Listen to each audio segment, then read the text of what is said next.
안녕하세요. 저는 서울 강남에 살고 있는 36살의 미혼 여성입니다. 저는 불과 1년 전 아주 큰 사고를 당할 뻔한 일이 있습니다. 일생일대 대사건이라고 할까요? 자칫 인생이 나락으로 떨어질 수도 있었는데 고마운 친구의 도움으로 그 위기를 모면할 수 있었죠.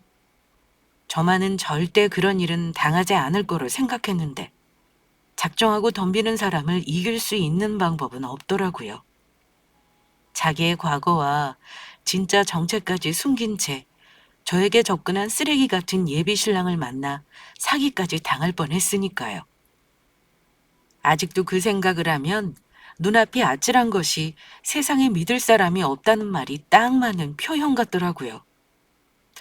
저는 20대까지 회사에 다니다 30대 초반 제 사업을 하고 싶은 마음에 직장을 관두고 사업을 시작하게 되었습니다.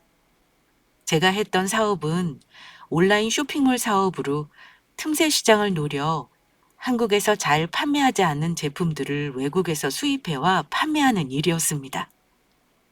초기 자본이 많이 들어가는 것이 아니라 나름 도전해 볼 만하다고 생각했거든요. 더군다나 쇼핑몰로 주문이 들어오면 제품에 발주를 넣는 구조도 큰 손실이 없이 쇼핑몰을 운영할 수 있었습니다. 그리고 감사하게도 제 예상이 맞았는지 나름 성공하며 몇 년 후 제법 잘 나가는 쇼핑몰 사장님이 되어 있었죠. 빠른 시간 내에 일은 큰 성공이었습니다. 그렇게 일에 어느 정도 성과를 내고 나니 저에게 부족한 부분이 보이더라고요. 일에 몰두하다 보니 저는 따로 연애할 시간이 없었고 제 곁에 저와 함께할 제 짝이 없다는 사실이었습니다. 그런데 지신도 짝이 있다고 저는 예상치 못한 장소에서 예비 신랑을 만나 운명적인 사랑을 하게 되었죠. 저는 각종 와인을 모으는 취미가 있을 정도로 와인을 정말 좋아했는데 바쁜 시간을 쪼개 활동했던 와인 동호회에서 예비 신랑을 만나게 되었던 것이죠. 말끔한 데다 다정다감하고 유머 넘치는 성격에 예비 신랑은 동호회에 들어오자마자 많은 여성 회원의 관심을 받았습니다. 게다가 본인 회사를 가지고 있을 정도로 잘 나가는 사업가였던 예비 신랑은 그래서인지 언제 어디서든 아주 자신감이 넘쳤죠. 그런데 그런 예비 신랑이 저한테 먼저 호감을 보이며 다가오더라고요. 먼저 저의 연락처를 물어보더니 데이트 신청을 하며 아주 적극적이었죠. 그렇게 저희는 연애를 시작하게 되었고 만난 지 6개월 만에 결혼까지 약속한 사이가 되었죠.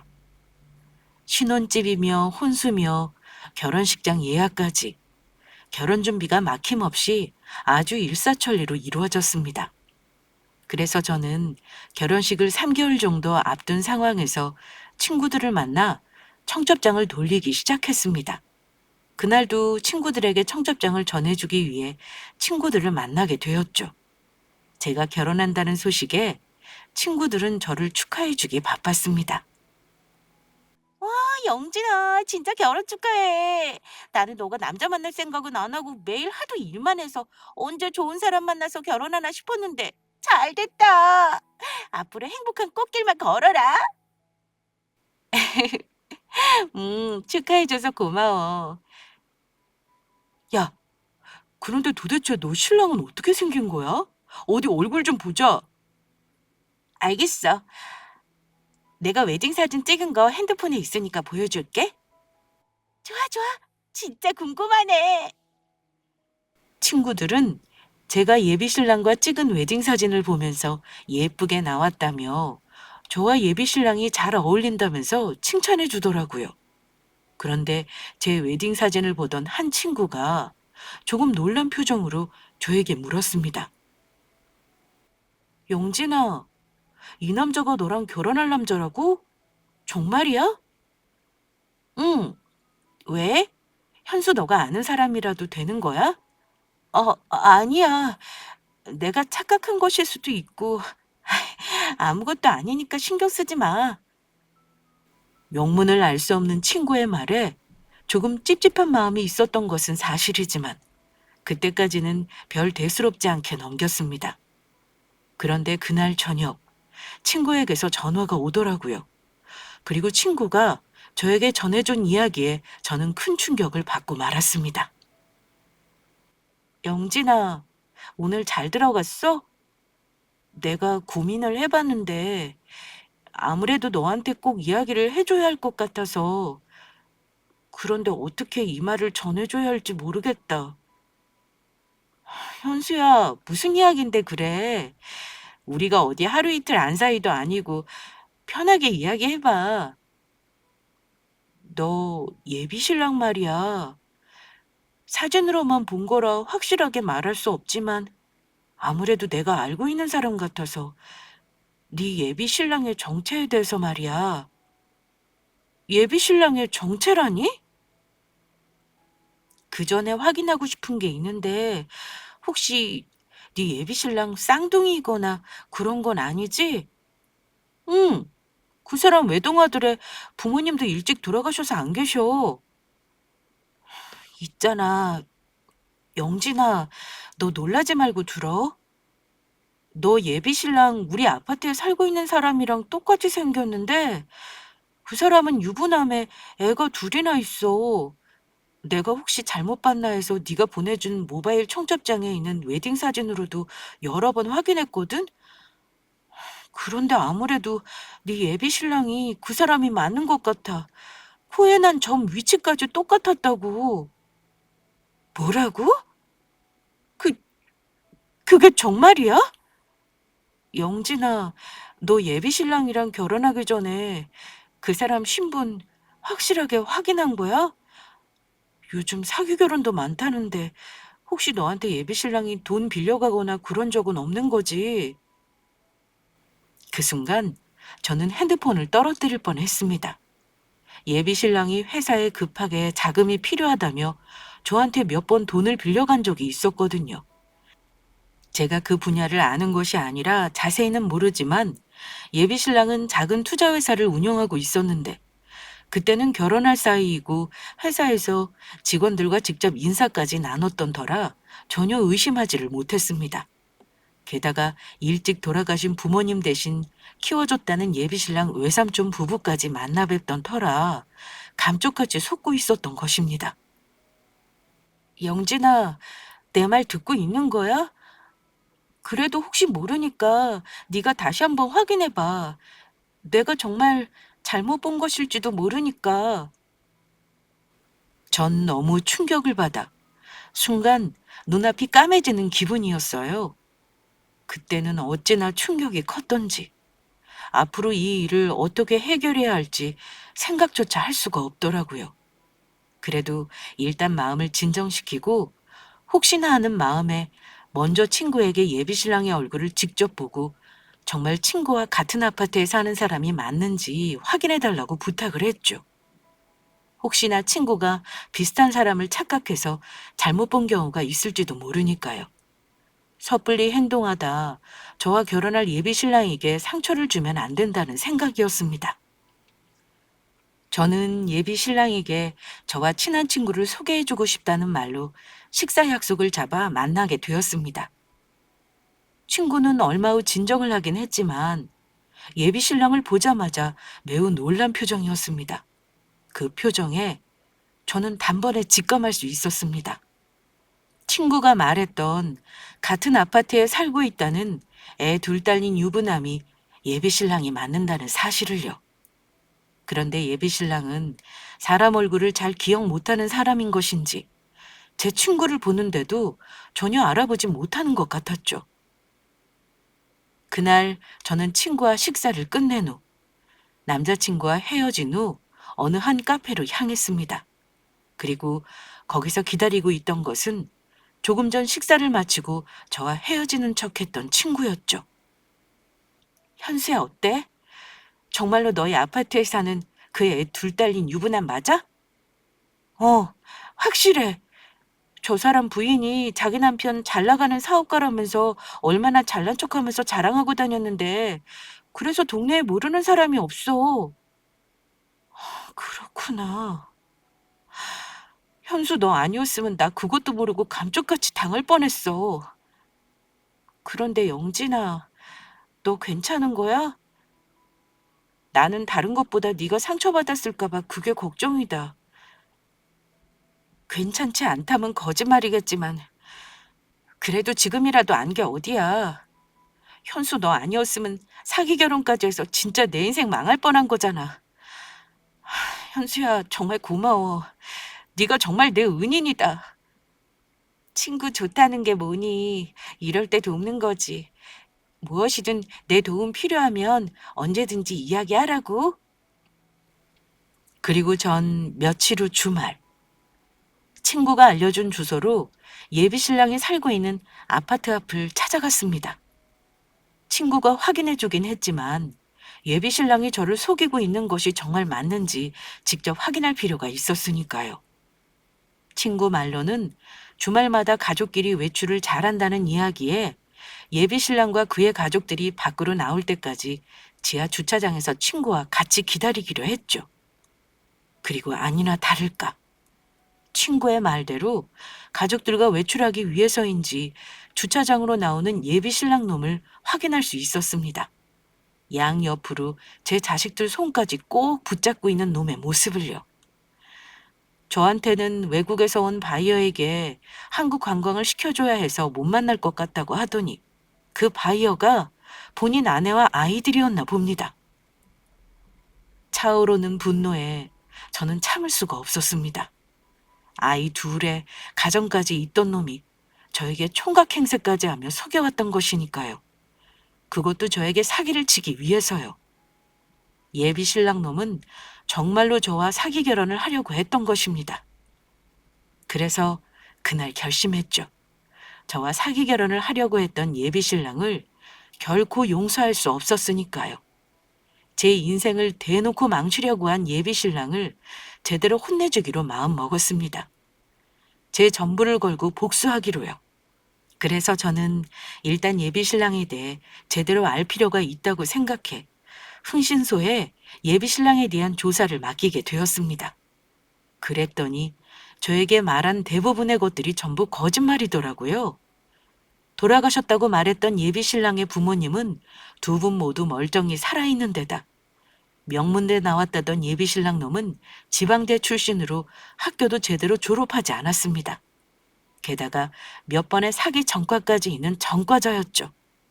제가 예비 신랑에 대한 복수를 차근차근 준비하는 동안 그 사실을 알지 못하는 예비 신랑은 아주 저에게 대놓고 사기를 치려고 하더라고요. 예전에는 예비 신랑을 믿었기에 보이지 않던 것들이 저에게 보이기 시작했던 것입니다. 그래서 전 예비 신랑의 행동을 이용해 먹기로 마음먹었어요. 자기야, 내가 저번에 말한 우리 회사 투자하는 일은 생각해 봤어? 정말 놓치기 아까운 기회라서 그래. 여기저기서 우리 회사에 투자하고 싶다고 하는데 이왕 돈 벌 거면 남보다는 자기가 잘 되는 게 좋잖아. 우리가 남도 아니고 이제 곧 부부가 될 사이인데. 음, 안 그래도 당연히 생각해 봤지. 아주 긍정적으로 내가 생각해 보기로 했거든. 긍정적이라면 자기 계속 고민하더니 드디어 마음 정했구나. 그래서 얼마나 투자하려고? 3억? 5억? 아니면 내가 저번에 말했던 20억 정도 되려나? 자기야, 20억으로 되겠어?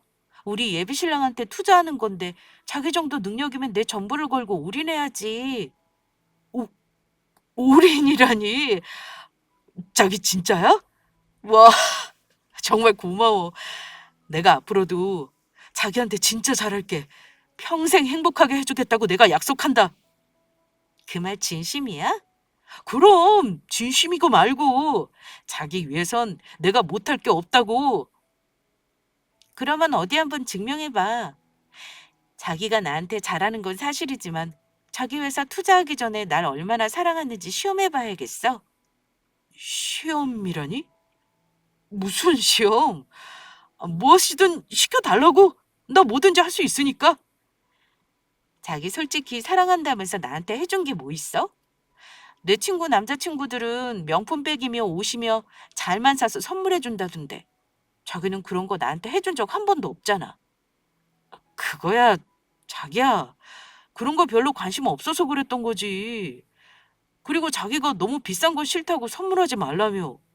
그래서 자기가 좋아하는 와인이며 인형이고 꽃이며 비싸지 않은 거로 내가 맞춰서 선물을 자주 해줬었잖아. 그러니까 말만 해. 원하는 건 뭐든지 사줄 테니까. 진짜야? 그러면 나 자기만 믿고 있는다? 오케이. 알았어. 내일 당장 백화점에 가자. 내가 얼마든지 사줄 테니까. 하지만 예비 신랑 놈은 몰랐을 겁니다. 제가 어떤 물건들을 고를지요. 대충 저한테 명품 가방 하나만 사주면 된다고 생각했던 건지 제가 이것저것 고르자 아주 똥줄이 탄 표정이었죠. 이 가방이랑, 이 구두도 예쁘네. 언니, 이 구두도 235 사이즈로 블랙이랑 핑크로 하나씩 주세요. 자, 자기야, 너무 많이 고르는 거 아니야? 정말 다 하고 다닐 수 있겠어? 왜? 혹시 자기 나 사주는 거 아까워서 그래? 자기 돈도 잘 벌면서 나한테 이 정도도 못 해주는 거야? 나는 지금 그보다 더한 돈도 자기 회사에 투자하려고 생각하고 있는데. 아깝긴. 이번만 있는 것도 아니고 나중에 또 사러 오면 될 텐데 너무 한꺼번에 많이 고르는 것 같아서 그렇지. 자기가 다 하고 다닐 수 있나 걱정돼서 그랬어. 그리고 이 선물들은 자기가 우리 회사 투자한다고 해서 선물해 주는 거 아니고 자기를 사랑하는 순수한 마음에서 해주는 거라고. 그러니까 절대로 부담 갖지 마. 원래 자기가 우리 회사 투자하지 않아도 해주려고 했던 것들이니까. 진짜야? 자기야, 정말 고마워. 그러면 내가 정말 열심히 하고 다녀야겠다. 자기 생각해서라도. 고객님, 총 1,520만 원 나오셨는데요. 카드는 어떻게 해드리면 될까요? 저, 1,520. 할부 12개월로 할부해 주세요. 고마워, 자기야. 내가 잘하고 다닐게. 자기 사랑의 선물. 어. 예비 신랑 놈에게 한 방 먹이고 나니 전부는 아니더라도 어느 정도 제 속이 시원해지는 기분이었습니다. 그리고 궁금해지더라고요. 예비 신랑이 회사에서 도대체 무슨 일을 벌이고 있는지요. 그래서 결혼 사기 말고 더 큰 사기를 준비하고 있는 거라면 당장 못하게 막아야겠다는 생각이었습니다. 그래서 예비 신랑의 회사 근처에서 같이 점심을 먹자는 핑계로 예비 신랑의 회사로 찾아가게 되었습니다. 그런데 예상 시간보다 일찍 도착한 저는 예비 실장의 대표이사실 앞에서 예비 신랑의 회사 직원과 다투는 소리를 듣게 되었죠. 도대체 알바한 돈을 언제 주시는 거예요? 직원인 척 연기해주면 바로 돈 주시겠다면서요. 저는 바로바로 일당 주는 거 아니면 일 안 한다고요. 어디 알바 주제 회사 대표한테 큰 소리야. 그리고 내가 언제 그 돈 안 준다고 했어. 내일 돈 들어올 때까지 기다려주면 그때 준다니까. 됐고요. 저는 지금까지 일한 알바비 안 주면 일 못하니까 내일 알바비 입금하면 그때 다시 출근할게요. 오늘은 이만 다른 알바 약속이 있어서 가보겠습니다. 아무리 대놓고 사기를 쳐도 그렇지. 저한테는 미국 유학까지 다녀온 유능한 비서라고 하더니 그 비서까지 정직원도 아니고 알바로 고용된 사람이었던 것입니다. 회사도 그냥 보여주기 위해 열어두는 곳으로 그 전에 저한테 보여줬던 직원들은 전부 어디로 간 것인지 출근한 직원도 그 비서 한 명뿐인 것 같았습니다. 갈수록 아주 가관이었습니다. 저는 예비신랑 회사 직원이 대표이사실에서 나오기 전에 바로 그 자리를 떠났습니다.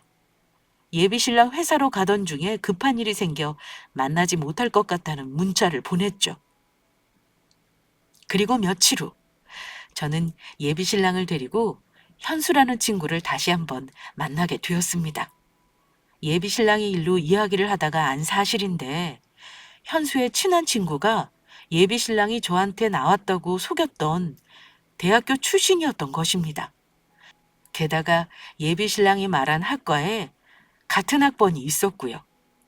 그래서 전 그 사실을 까맣게 숨긴 채 예비신랑과 함께 현수와 현수 친구를 만나기로 했습니다. 예비신랑에게는 오랜만에 저희 친한 친구들을 만나 같이 저녁을 먹자는 핑계를 대고요. 물론 만나기 전 현수 친구에게 사정을 말하고 도움을 요청하는 것도 잊지 않았죠.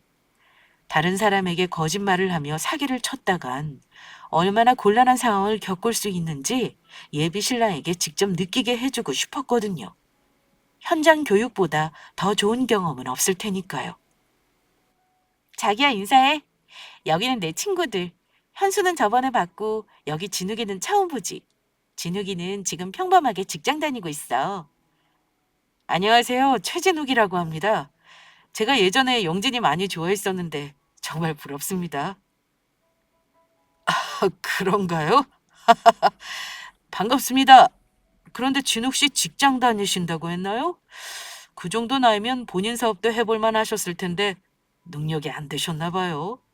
저는 벌써 제 사업체를 가진 대표이사인데 말이에요. 우리 영진이랑 결혼하려면 저 정도 클래스는 돼야죠. 진욱 씨 앞으로 분발해서 열심히 사시길 바라겠습니다. 사기꾼 주제. 뭐가 잘났다고 클래스 타령까지 하는지 저는 아주 어이가 없었습니다.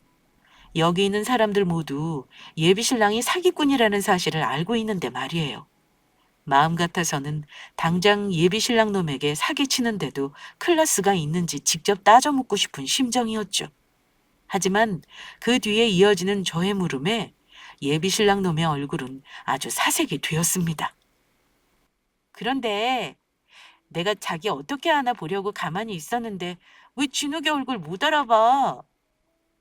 어? 진욱 씨가 왜? 오늘 처음 만났는데 못 알아보는 게 당연한 거 아니야? 혹시 진욱 씨가 나 어디서 본 적 있대?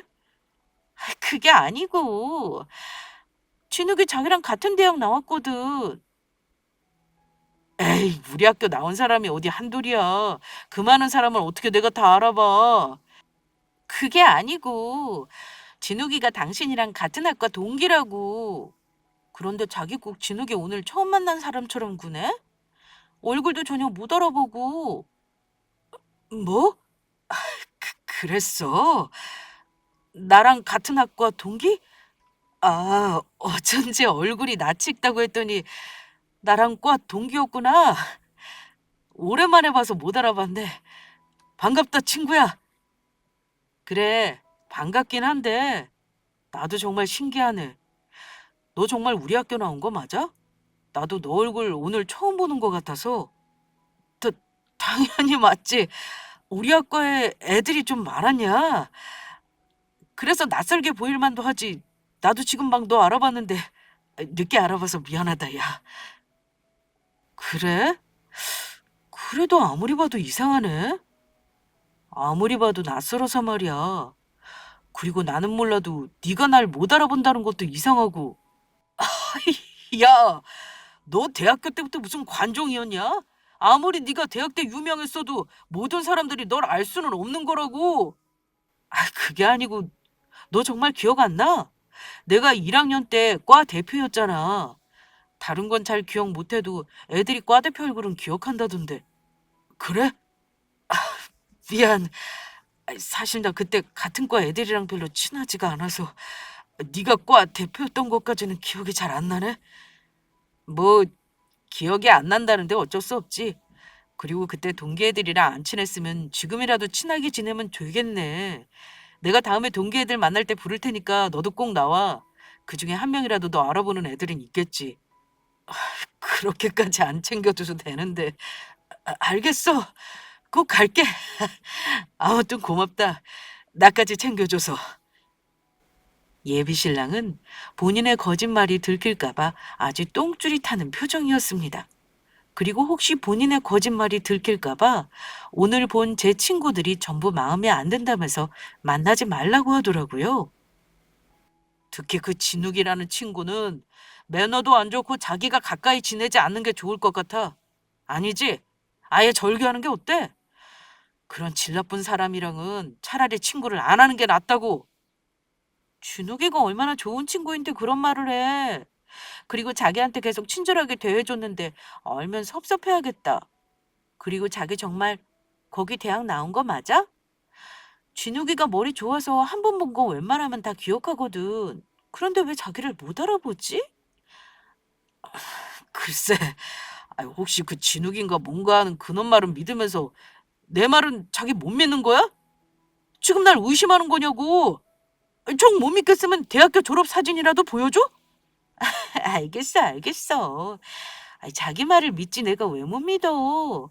그냥 서로 못 알아보는 게 너무 신기해서 물어본 거야. 하지만 제 말에도 예비 신랑은 본인이 말한 거짓말이 들통날까 아주 전전긍긍하는 눈치였습니다.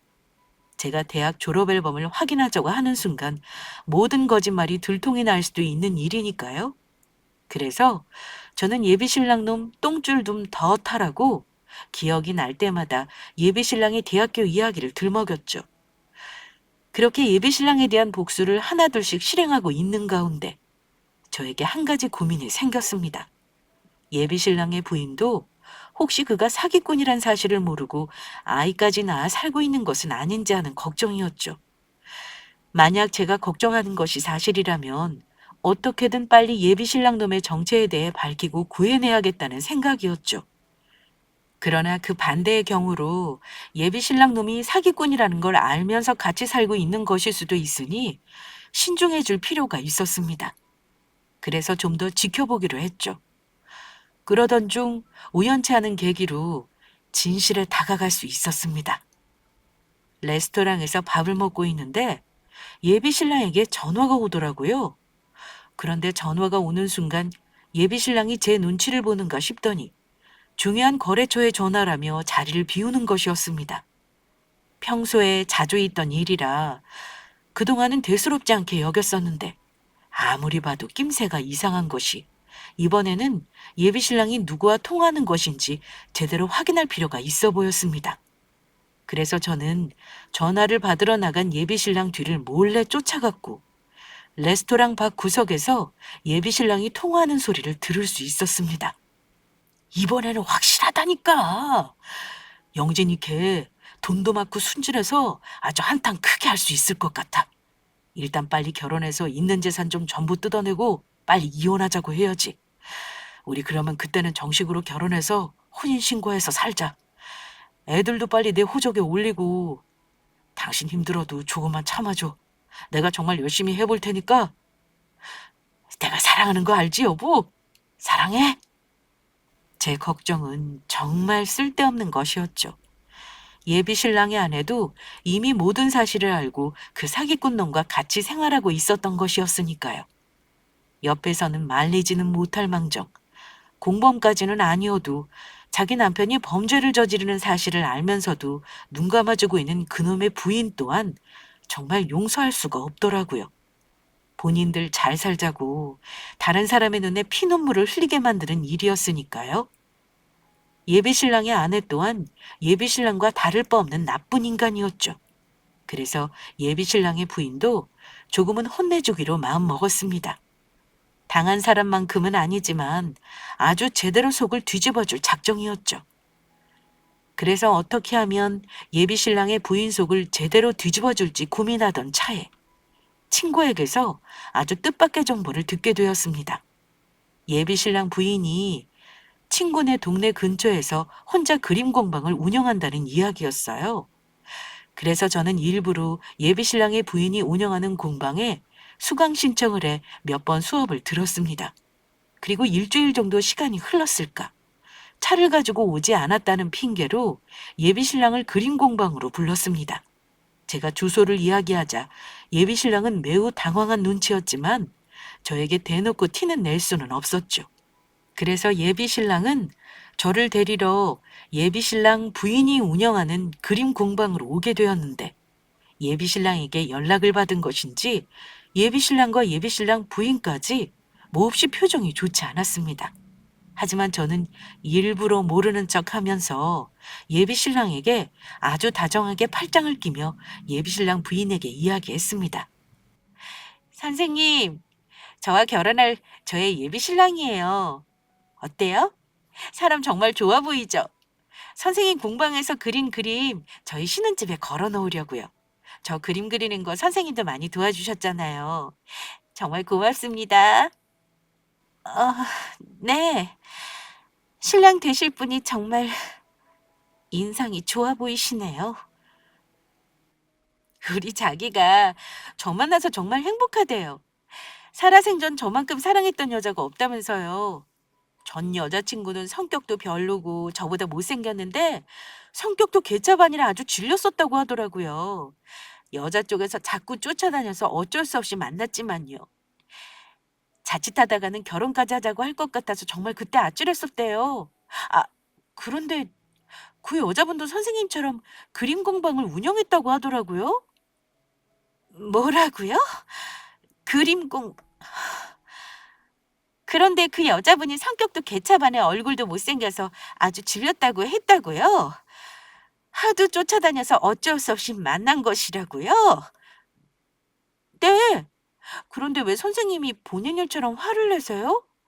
선생님은 결혼도 하셔서 아이들도 있으시고 어차피 선생님 이야기도 아닐 텐데요. 그리고 제가 한 말 전부 사실이라고요. 그렇지, 자기야? 어, 어, 그래. 맞아. 자기 말이 맞지. 제 말에 화가 나 어쩔 줄 몰라 하는 예비 신랑의 부인 얼굴을 보며 저는 아주 고소하다는 생각이었습니다. 그런데 그 상황에서 정말 생각지도 못한 일이 벌어지고 말았습니다. 저도 회사 일이 끝나고 퇴근하고 와 수업을 들은 것이라 그때가 저녁 시간이었는데 예비 신랑 놈의 아이들이 학원을 마치고 공방으로 들이닥친 것입니다. 그런데 아이들은 예비 신랑 놈을 보자마자 아주 반색하며 달려들더라고요. 우와, 아빠다, 아빠! 아빠! 예지가 아빠 많이 보고 싶었어요. 오늘 태권도 학원 가서 발차기도 배웠어요. 너, 너희들 누구니? 아, 누군데 처음 본 사람한테 아빠라고 그러는 거야? 그래, 아무리 며칠 아빠 얼굴을 못 봤어도 그렇지. 처음 본 분한테 아빠라고 부르면 어떡해? 아니야, 우리 아빠 맞단 말이야. 아빠 왜 예지 모르는 척해요? 아빠, 저 아빠의 하나뿐인 소중한 공주님은 예지라고요. 아빠 미워. 왜 나 모른다고 그래? 아빠 평생 미워할 거야. 제 앞에서 두 사람은 정체를 들킬까봐 전전긍긍하는 눈치였고 아이들은 아주 울고불고 난리가 났었죠. 예비 신랑이 저를 데리고 황급히 공방에서 나오는데 아이들을 말리는 예비 신랑과 부인과 자기들 아빠라며 붙잡으려는 아이들의 울음소리가 아주 떠나갈 듯 했습니다.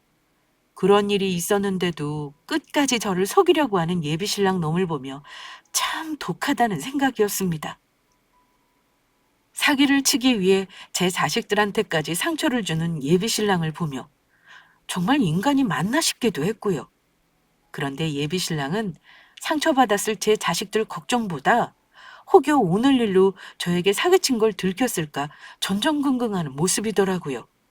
본인 차로 저를 집으로 데려다 주는 와중에도 계속해 제 눈치를 보았으니까요.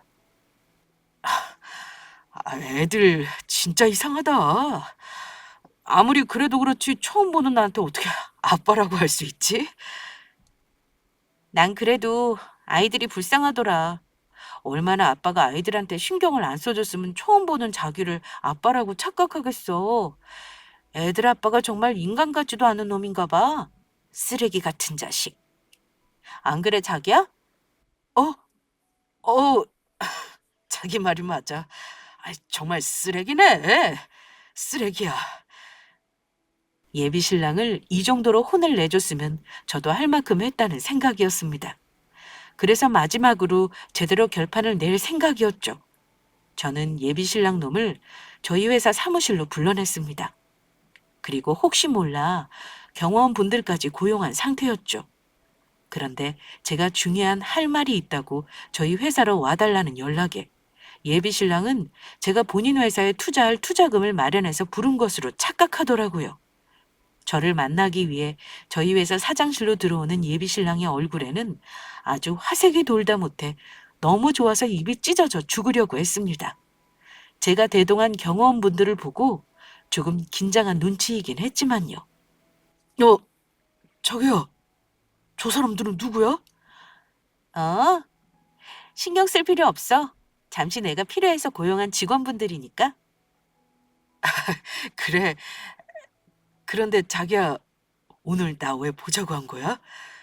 혹시 투자금이 준비된 거야? 그래서 나한테 중요하게 할 이야기가 있다고 불러낸 거냐고. 얼마나 투자할 생각인데?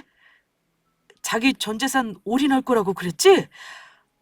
그러면 그게 총 얼마나 되려나? 30억? 아니면 50억? 그것도 아니면 혹시 자기 설마 재산이 100억이 넘는 거야? 나 지금 너무 좋아서 막 가슴이 두근거린다고. 그런데 그 전에 내가 물어보고 싶은 게 있어. 뭔데? 뭐든지 물어봐. 내가 전부 다 대답해 줄 테니까. 자기 왜 나한테 거짓말했어? 그 거짓말이라니? 무슨 거짓말? 자기 저번에 나랑 만났던 진욱이란 친구 기억하지? 그 친구가 혹시 몰라 확인해 봤더니 진욱이 동기들 중에 자기 같은 사람 없다고 하던데? 주변에 물어봐도 아무도 자기 아는 사람이 없다고 했어. 자기 저번부터 이럴 거야? 그때도 나 여러 번 그 대학 나온 거 맞는지 물어보고 의심하더니 이제는 내 말 못 믿고 그놈 말 믿는 거냐고. 정말이지 너무한다. 내가 얼마나 자기를 사랑하는데 내가 뭐하러 그런 거로 자기를 속이려 하겠어? 그래? 그러면 그때 그림 공방에서 봤던 아이들은 뭔데? 그 애들 당신 보고 자기 아빠라고 하던데? 그건 어떻게 설명할 거야? 나도 모른다고. 내가 그 아이들 아빠랑 많이 닮았나 보지. 나 맹세하는데 그 아이들 그날 처음 봤고 내가 정말 유부남이면 자기랑 결혼하려고 하겠어? 그래. 그러면 이것 좀 봐줄래? 저는 예비 신랑놈에게 서류 봉투를 하나 건넸습니다. 뭐야 이거? 혹시 자기 집 땅 문서야? 아니면 자기 재산 전부 나한테 준다는 증여 문서인가? 제가 서류 봉투를 건네자 처음에는 아주 좋아서 싱글벙글한 예비 신랑이더니 서류 안에 내용을 확인한 순간 덜덜 떨며 제 눈치를 보기 시작했습니다. 서류 봉투 안에는 예비 신랑이 자기 가족들과 즐거운 시간을 보내고 있는 여러 장의 사진들과 예비 신랑이 저에게 본인 외삼촌 부부라 소개했던 사람들과 직원들이 다른 곳에서 비슷한 아르바이트를 하는 모습들이었죠. 그리고 마지막으로 예비 신랑이 제가 뒤쫓아간 줄 모르고 레스토랑 밖에서 아내와 통화했던 녹음 내용까지 전부 들려주었습니다. 예비 신랑이 통화하던 곳 앞에 제 차가 주차되어 있었는데 신경도 안 쓰고 떠들더니 제 블랙박스 안에 전부 녹음이 된 것이었습니다. 뭐? 이번에는 아주 크게 한탕할 수 있을 것 같아? 내 재산 전부 뜯어내면 이혼하자고 할 거야?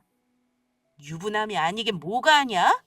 혼인신고만 안 했지 같이 살면서 아이를 둘씩이나 난 마누라가 있는데. 그리고 내가 이미 진욱 씨한테 부탁해서 대학교 졸업 앨범까지 확인했어. 이게 어디서 사기치려고. 자기야, 내가 전부 잘못했어. 제발 한 번만 나 용서해주라. 내가 처음에는 자기 돈 보고 접근한 거 맞는데 이제는 자기 진심으로 사랑한단 말이야. 그동안 사실대로 말할까 했는데 전부 말하고 나면 자기가 나 별 볼 일 없는 사기꾼 놈이라고 생각하고 떠날까 봐 말 못했어. 그러니까 나한테 제발 다시 한 번만 기회를 주라. 자기가 원하면 나 집사람이랑 지금이라도 당장 갈라설 수 있어. 아니다. 내가 오늘 바로 그 집을 나올게. 우리 둘만 생각하면서 행복하게 살자. 그러니까 나 버리지만 말아주라. 나 정말로 자기랑 결혼해서 행복하게 살려고 했었다고. 나 기회 줄 거지? 나 버리지 않을 거지, 자기야? 사랑 같은 소리하고 있네. 사기친 놈이 어디서 말이 많아. 주둥이만 살아서 날파리처럼 시끄럽게 윙윙거리긴 하고. 오늘 만나자고 한 건 너랑 끝내자고 이야기하려 한 거였어. 너랑은 파혼이라고 끝이야. 그러니까 당장 꺼져 이 자식아. 자기야, 그러면 우리 회사에 투자하기로 한 건 그것도 전부 거짓말이었던 거야? 지가 나한테 사기치려고 할 거 알았는데 내가 미쳤다고 너 니네 회사에 투자를 하겠냐? 그런 게 어디 있어. 자기가 우리 회사 투자하기로 하고 내가 그 비싼 명품 가방이랑 신발까지 사줬는데 그거 나 순수하게 사랑해서 선물해 준 거라며. 절대로 부담 갖지 말라며. 왜 이제 와서 딴소리야? 그리고 내가 그때 니놈 회사 투자하는 거 생각해 본다고 했지. 언제 투자한다고 말했어? 그, 그러면 나한테 올인하겠다고 했던 거는 뭔데? 아, 그건 니놈한테 복수하기 위해 내 전부를 걸고 올인하겠다는 소리였다, 이놈아. 어떻게 이럴 수가 있어, 이 사기꾼! 어떻게 나한테 이렇게 배신하고 속일 수 있냐고! 배신하고 속인 거는 바로 너겠지. 너야말로 나한테 사기치려고 의도적으로 접근했던 거였잖아? 제 말에 예비신랑 놈은 저를 붙잡고 애원하기 시작했습니다. 안 돼, 자기야. 제발 다시 생각해주라, 제발. 아니면 내가 사준 선물이라도 돌려주면 안 될까? 그게 많이 비싼 것들이라 내가 좀 많이 부담이 됐거든. 나 그거 사느냐 돈을 너무 많이 써서 카드까지 막혔어. 그래서 그거라도 팔아서 어떻게든 카드값이라도 메워야 한다고. 아이들이 지금 쌀이 없어서 밥도 못 먹고 라면만 먹고 있어. 그거야 네 사정이고 내가 언제 강제로 사달라고 했어? 그러게 네 놈이 정직하고 성실하게 살았어 봐. 네 자식들이 그렇게 라면만 먹고 생활할 일이 있나? 전부 네가 자초한 거라고. 그리고 지금 내가 너한테 줄 수 있는 건 이것 하나밖에 없을 것 같다. 이거나 먹고 떨어져라, 이놈아. 저는 예비신랑 놈의 얼굴에 아주 야멸차게 싸다구를 날려주었습니다. 그리고 고용한 경호원분들에게 부탁해 예비신랑을 쫓아내 버렸죠. 예비신랑 놈은 경호원분들에게 끌려가는 와중에도 저를 붙잡으려고 아주 울고불고 난리도 아니었습니다. 그래서 저는 그런 예비신랑 놈에게 마지막 말을 전했습니다. 자기야, 내가 잘못했어.